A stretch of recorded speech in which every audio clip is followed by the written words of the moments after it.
갈라디아서 5장 1절에서 12절의 말씀으로 자유와 책임 세 번째 주제 사랑으로 섬기라는 말씀의 은혜를 나누려고 합니다. 공지영의 인간에 대한 예의라는 단편 소설이 있습니다. 그 내용 중에 노동운동으로 장기수가 되어서 수십 년 옥살이하고 출소한 사람이 있습니다. 그런데 이 사람은 자유로운 몸이 되었지만 동생 집에 머무는 동안 아침이 되면 자기 방문을 열고 밖으로 나와 화장실도 가지 못합니다. 왜냐하면 너무 오랜 세월 동안 자신이 문을 열고 밖으로 나간다는 생활을 잊어버린 거죠. 좁은 감방에서 7, 8보쯤을 걸으면 뒤돌아서 걸어야 했었기 때문에 길을 걸으면서도 7, 8발짝쯤 걸으면 멈추어 서고 또다시 걷다가 멈추어 서고 이런 생활을 반복하게 됩니다. 이처럼 오랫동안 옥살이를 하는 사람은 자유로운 몸이 되어도 수감 시절의 습관을 쉽게 버리지 못한다라고 합니다. 우리는 예수님을 마음에 영접하고 하나님의 자녀, 천국 백성이 되었습니다. 우리는 이 예수님의 은혜로 말미암아서 주님의 제자도 되고 하나님 나라 사역자가 된 것입니다. 그런데도 우리들의 사고 방식 안에는 여전히 예수 믿기 이전의 생활이나 사고 방식의 습관처럼 굳어져 있는 것이 있을 수 있다 하는 말씀입니다. 출애굽기에 나오는 이스라엘 백성들이 대표적인 예가 되겠습니다. 이스라엘 백성은 애굽에서 430년을 지냅니다. 요셉의 공로를 알지 못하는 새로운 왕조가 등장하고 그 왕은 이스라엘 백성을 노예로 삼습니다. 매일 끔찍한 노동을 하고 인구를 줄이기 위해 남자아이가 태어나면 죽임을 당합니다. 견디기 힘든 고통 속에서 하나님께 울부짖을 때 모세를 보내셔서 그들을 구원하십니다. 종살이, 노예살이에서 홍해를 건너서 해방된 거죠. 자유인이 된 것입니다. 심지어 하나님께서는 그들에게 해방의 자유와 함께 불기둥과 구름기둥으로 보호해 주시고 인도해 주십니다. 만나와 메추라기로 먹이시고 반석을 쪼개어 생수의 강으로 물을 주십니다. 그러나 출애굽기를 보면 이들은 자유를 얻었지만 자유인답게 살지 못했다라고 말씀합니다. 끊임없이 노예 생활의 근성을 버리지 못합니다. 힘들 때마다 인내하면서 이겨가는 것이 자유인인데 노예 근성을 버리지 못하고 노예 시절에 먹었던 고깃가마의 고기를 그리워합니다. 하나님과 모세를 쉼없이 불평하고 원망하고 말씀에 불순종합니다. 노예의 삶에서 해방되어 자유를 얻었지만 노예로 살아왔던 노예 근성, 옛사람을 벗어버리지 못했다라고 성경은 말씀하지요. 결국 출애굽의 1세대는 실패합니다. 그리고 가나안 땅에는 그들의 자녀들인 2세대가 들어가게 됩니다. 사랑하는 성도 여러분, 예수님께서는 우리에게 영적 자유를 주시려고 모든 죄의 짐을 대신 지셨습니다. 십자가에서 우리를 대신해서 형벌을 받으셨습니다. 또 죄와 사망의 권세를 이기시고 부활의 첫 열매가 되셔서 우리에게 부활의 소망을 주셨습니다. 예수님은 우리에게 참 자유를 주시려고 값진 희생을 하신 것입니다. 창조주이시고 전능하신 하나님께서 우리에게 주신 자유는 그 무엇도 그 누구도 빼앗을 수 없는 자유입니다. 우리가 마음에 예수님을 영접하고 얻은 영적인 자유는 그 누구도 그 무엇으로도 뺏을 수 없는 매우 소중한 자유라는 것입니다. 예수님께서는 제자들에게 자신이 곧 진리이고 그 진리로 자유하라 이렇게 말씀하십니다. 사랑하는 성도 여러분, 예수님을 마음에 영접한 사람은 진리로 자유함을 얻은 사람입니다. 진리로 자유함을 얻은 우리가 해야 될 최선의 일은 무엇이겠습니까? 먼저 하나님께 감사드리고 찬양하고 영광 돌리며 사는 것입니다. 죄와 사망으로부터 자유를 누리면서 항상 기뻐하며 사는 것입니다. 부모가 자녀에게 선물을 주면 자녀가 기뻐하잖아요. 부모는 자녀가 기뻐하면 그것으로 이미 만족을 다 얻습니다. 하나님이 그렇습니다. 우리들이 죄와 사망으로부터 구원을 받아서 자유를 누리고 기뻐하며 사는 모습을 보면 하나님은 이미 만족하시고 기뻐하시는 거죠. 그래서 하나님은 우리에게 항상 기뻐하고 살아라, 감사하고 살아라, 너에게 준 영적 자유를 누리면서 살아라, 이런 말씀을 하시는 것입니다. 한 원로 목사님은 지금 한국교회 강단과 한국교회를 염려하면서 이런 말씀을 하셨습니다. 지금 한국교회는 주님의 은혜를 말하지 않고 은연중에 강단에서 율법을 강조하고 성도들도 율법 신앙을 많이 가지고 있다, 이런 책망의 말씀이었습니다. 우리가 섬기는 강주 모돌교회는 오직 하나님의 은혜로만 충만한, 은혜 충만한 교회 되기를 간절히 원합니다. 우리 한번 따라 하십시다. 성령 충만, 말씀 충만, 은혜 충만합시다. 우리 그런 교회, 그런 성도가 되시기를 축원합니다. 그래서 우리는 바른 믿음 생활, 바른 신앙으로 건강하고 복된 신앙을 해가야 할 줄로 믿습니다. 참된 성도는 하나님 앞에 자기 행위와 자기 의를 앞세우지 않습니다. 세상 가치관은 자신의 수고와 헌신에 대해 농공 행상을 말합니다. 누가 공을 더 많이 세웠느냐 따져보고 그 공에 따라서 보상을 받아야 한다 하는 거죠.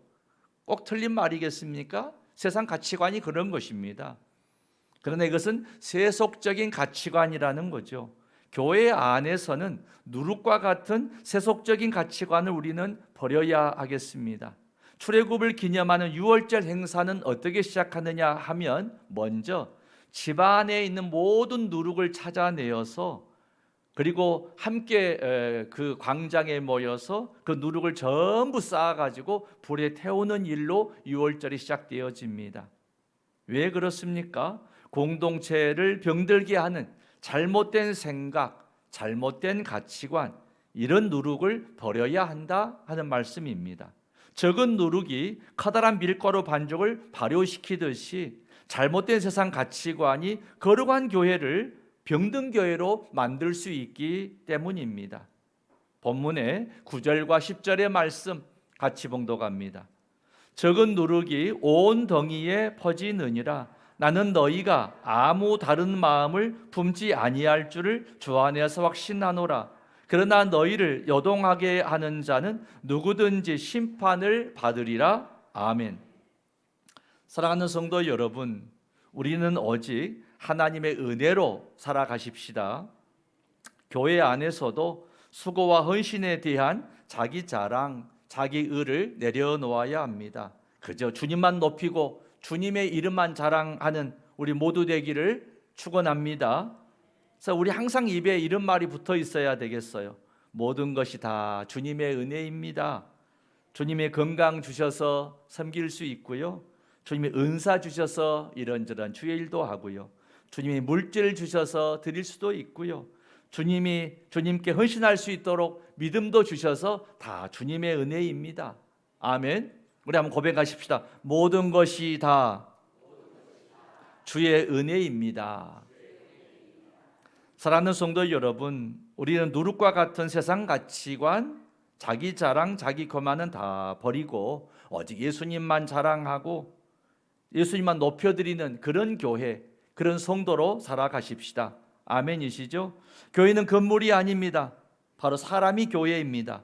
무엇인가 내 마음속에 자랑하고 싶은 것들이 있죠. 나의 수고에 대해서 뭔가 인정받고 싶은 마음이 당연히 사람에게는 있습니다. 이처럼 농공 행상을 따라 큰 상 받고 싶을 때 우리는 예수님을 바라보아야 하겠습니다. 내 안에 율법의 누룩을 퍼지게 하려는 사단은 떠날지어다. 오직 십자가 주님의 은혜만 내 심령에 충만할지어다. 여러분, 이런 선택, 이런 결단, 이런 고백이 있어야 하겠습니다.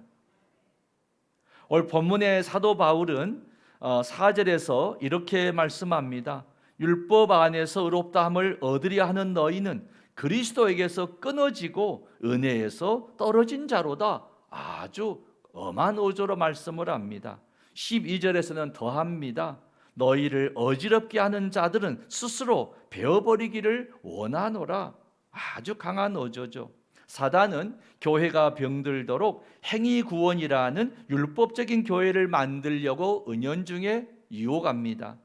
루터가 종교교육을 통해서 교회를 새롭게 하고자 한 것이 무엇이었습니까? 당시 중세교회들이 공로사상, 행위구원, 이란 율법적 신앙으로 가득했습니다. 구원을 받으려면 교회에 대해 수고한 공로가 있어야 한다. 행위로 선한 일을 많이 해야 한다. 이런 율법 신앙이 중세교회를 지배하고 있었습니다. 루터는 중세교회가 병든 것은 이러한 공로사상과 행위구원과 같은 율법 신앙이 교회를 병들게 했다. 이렇게 진단한 것입니다. 루터는 중세교회를 병들게 하는 세속적인 사고, 율법 신앙과 같은 누룩을 제거하려고 한 것입니다. 우리의 구원은 누구든지 예수님을 믿는 믿음으로 말미암아 얻어지는 하나님의 선물인 줄로 믿습니다. 구원받은 은혜로 감사하는 생활, 찬송하는 생활, 항상 기뻐하는 생활을 하라는 것입니다. 이것이 본문의 1절의 말씀입니다. 우리 같이 1절 함께 봉독하죠. 그리스도께서 우리를 자유롭게 하려고 자유를 주셨으니 그러므로 굳건하게 서서 다시는 종의 멍에를 매지 말라. 아멘. 이렇게 예수님의 은혜로 자유함을 얻은 우리는 어떻게 살아야 합니까? 미국에서 노예 해방 운동을 했던 목사님이시고 신학자였던 사무엘 홉킨스라는 분이 계시는데 그리스도의 자유에 대해서 이분이 이런 말씀을 남기셨습니다. 물고기는 물속에서 헤엄치고 있을 때가 가장 자유롭습니다. 물고기가 육지에 올라오면 부자유하게 됩니다. 인간도 있어야 할 곳에 있을 때 자유롭습니다. 인간의 자유는 인간의 영과 마음이 어디에 있는가에 의해서 결정됩니다. 이런 이야기를 했습니다. 이 말씀을 이 시대에 좀 다른 예로 적용해 보면 이런 말 아니겠습니까? 기차가 철로 위로만 달리니까 참 재미없겠다. 이곳저곳 안 달리고 왜 철로 위로만 다닐까? 이렇게 생각할 수 있는데 이건 잘못이죠. 기차는 철로 위에 있어야 참된 자유를 마음껏 누리고 다니지 않겠습니까? 배는 마찬가지로 물 위에 떠 있을 때가 가장 자유로운 것입니다. 새는 공중에서 하늘을 날 때 가장 자유로울 것입니다. 이처럼 사람은 예수님 안에서 살아갈 때 가장 자유로운 줄로 믿습니다. 성도가 최고의 자유를 누리는 때는 예수 안에서 살아가는 때입니다. 우리는 사나 죽으나 주님의 것이요 주님 안에서 은혜를 누리며 살아야 되는 존재입니다. 자녀는 죄가 있어도 잘못을 빌면 부모가 다 용서해 줍니다. 이처럼 우리는 하나님의 자녀입니다. 누구든지 예수님의 이름으로 지은 죄를 고백하면 하나님께 죄 사함을 받습니다. 얼마나 자유한 은혜입니까? 자녀는 부모의 집을 상속받습니다. 이처럼 우리는 영원한 천국을 상속받는 하나님의 자녀로 살아갑니다. 모든 사람은 언젠가 죽음 앞에 놓이게 되고 죽음 앞에 절망합니다. 주 안에서 살아가는 성도는 부활의 주님과 함께 천국에서 영국의 삶을 누리며 이 세상에서도 천국 생활을 하며 살아갑니다. 이것이 우리에게 주어진 자유 아니겠습니까? 아멘. 요한복음 8장 32절에서 주님은 이렇게 말씀하십니다. 함께 고백하시죠. 진리를 알지니 진리가 너희를 자유롭게 하리라. 아멘. 이처럼 그리스도인은 주님 안에서 진리로 자유함을 누리며 살아갑니다.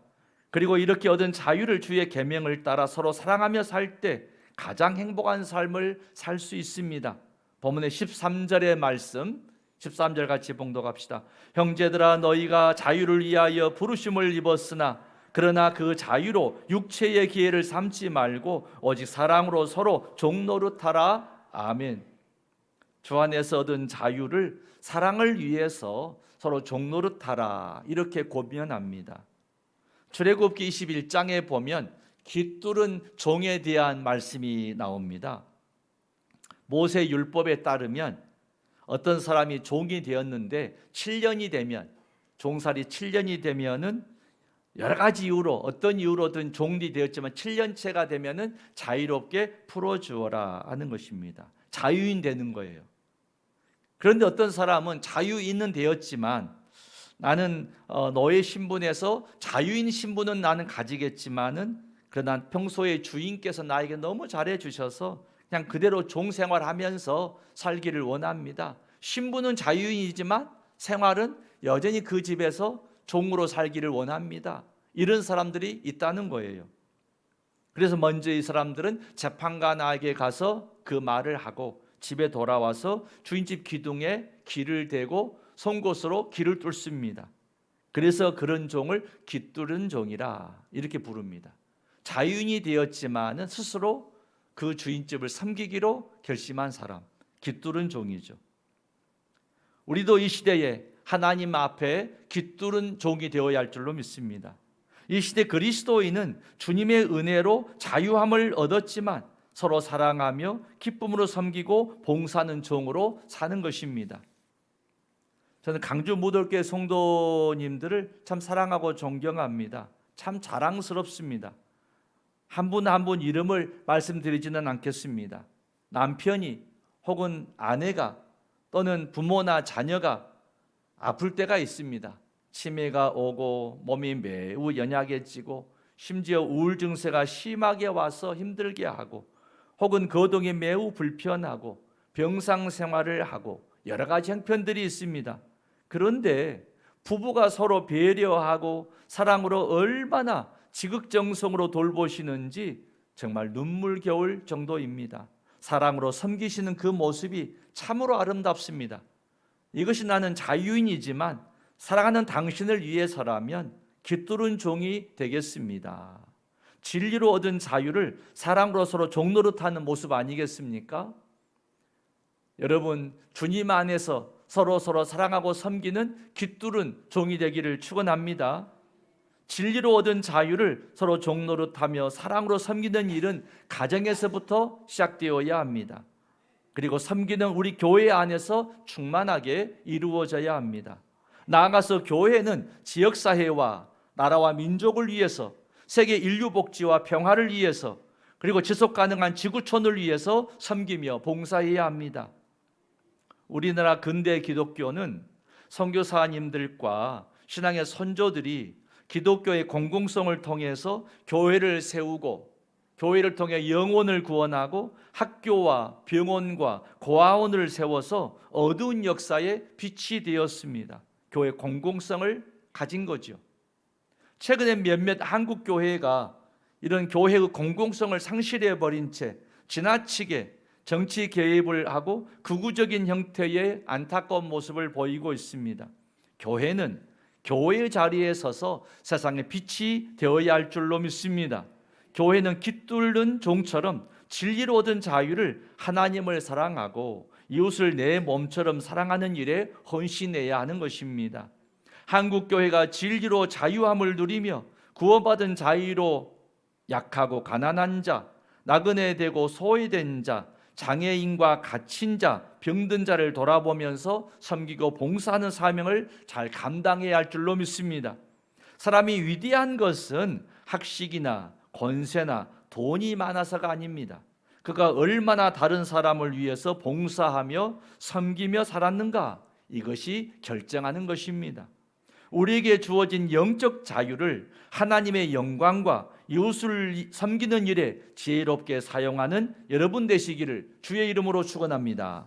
할렐루야. 은혜로우신 아버지 하나님, 자유와 책임 세 번째 제목으로 사랑으로 섬기라 하는 말씀을 선포했습니다. 이 말씀을 통하여 하나님께는 영광이, 우리에게는 복음의 말씀이 성령의 열매로 맺어지게 하여 주시어서 주님 안에서 자유함을 누리되 서로 사랑으로 섬기고 또 섬기는 삶을 살게 하여 주시옵소서. 그래서 우리의 모습을 통해서 하나님의 영광이 나타나며 복음이 증거되게 하여 주시어서 우리의 삶에서 천국이 나타나게 하옵소서. 주님의 얼굴이 드러나게 하옵소서. 예수님 이름으로 기도 올리옵나이다.